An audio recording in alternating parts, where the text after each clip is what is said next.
उस रात पूरा सूरजपुर गांव डर और अंधेरे में डूब चुका था। चारों तरफ सन्नाटा था।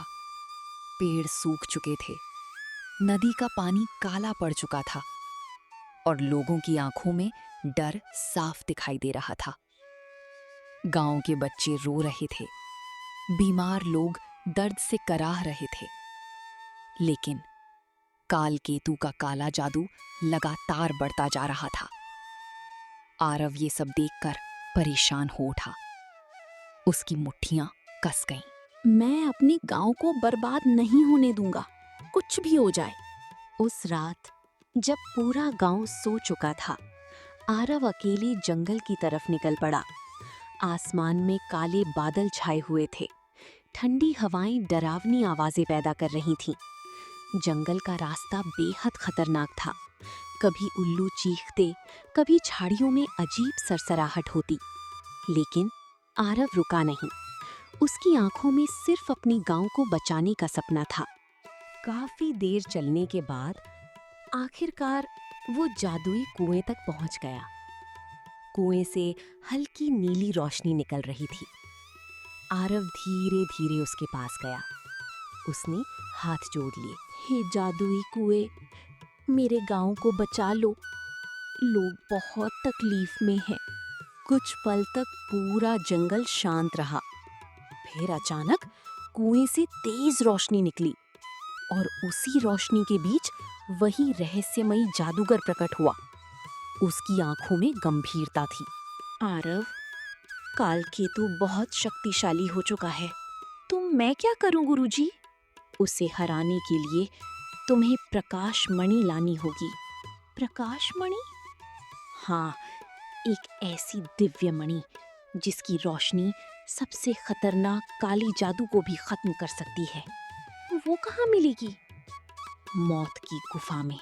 ये सुनते ही आरव के चेहरे का रंग उड़ गया।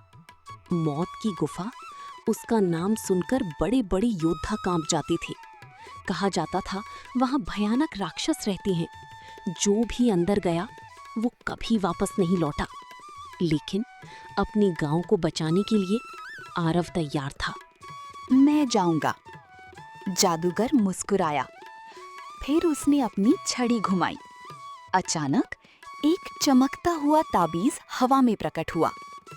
जादूगर, ये ताबीज तुम्हारी रक्षा करेगा, लेकिन याद रखना, असली ताकत तुम्हारे दिल में है।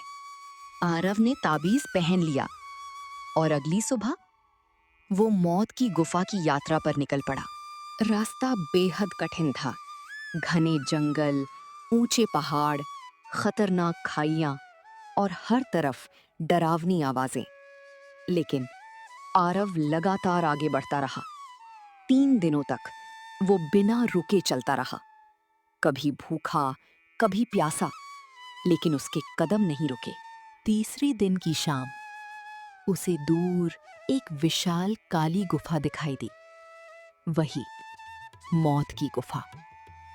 गुफा के बाहर इंसानों की पुरानी हड्डियां पड़ी थीं। हवा से डरावनी चीखों जैसी आवाजें आ रही थीं। आरव का दिल तेजी से धड़कने लगा, लेकिन उसने हिम्मत जुटाई और धीरे धीरे गुफा के अंदर चला गया। गुफा के अंदर बहुत अंधेरा था। पानी टपकने की आवाजें गूंज रही थीं। अचानक धरती जोर से कांपी और अगले ही पल एक विशाल राक्षस उसके सामने आ गया। उसकी लाल चमकती आंखें थीं, नुकीले दांत और शरीर पहाड़ जितना बड़ा। राक्षस जोर से गरजा। कौन है? मेरी गुफा में आने की हिम्मत किसने की? आरव डर गया। उसके पैर कांपने लगे। लेकिन तभी उसे अपनी माँ का चेहरा याद आया। गांव वालों की तकलीफ याद आई और उसकी आंखों में हिम्मत लौट आई। मैं प्रकाश मणि लेने आया हूँ। जो भी यहाँ आता है जिंदा वापस नहीं जाता। राक्षस तेजी से आरव की तरफ दौड़ा। पूरा गुफा हिलने लगा। आरव डरकर पीछे हट गया। तभी उसके गले में पहना तावीज चमकने लगा। तेज नीली रोशनी पूरे गुफा में फैल गई। राक्षस कुछ सेकंड के लिए अंधा हो गया। मेरी आंखें। मौका देखते ही आरव तेजी से गुफा के अंदर भागा और तभी उसकी नजर एक चमकती हुई नीली मणि पर पड़ी।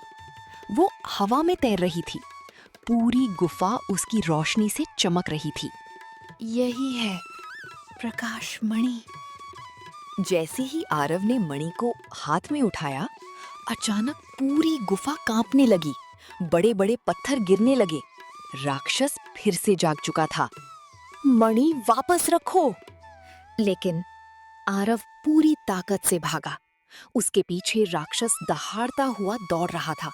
गुफा टूट रही थी, पत्थर गिर रहे थे, हर तरफ धूल फैल चुकी थी। किसी तरह आरव बाहर निकल आया और उसी पल पूरी गुफा अंदर से बंद हो गई। राक्षस की डरावनी दहाड़ अंदर ही गूंजती रह गई। आरव जमीन पर गिर पड़ा। उसकी सांसें तेज चल रही थीं, लेकिन उसके हाथ में प्रकाश मणि सुरक्षित थी। आरव मुस्कुराया। अब कोई मेरे गांव को नहीं बचने से रोक सकता। लेकिन उसे नहीं पता था कि असली खतरा अभी बाकी था।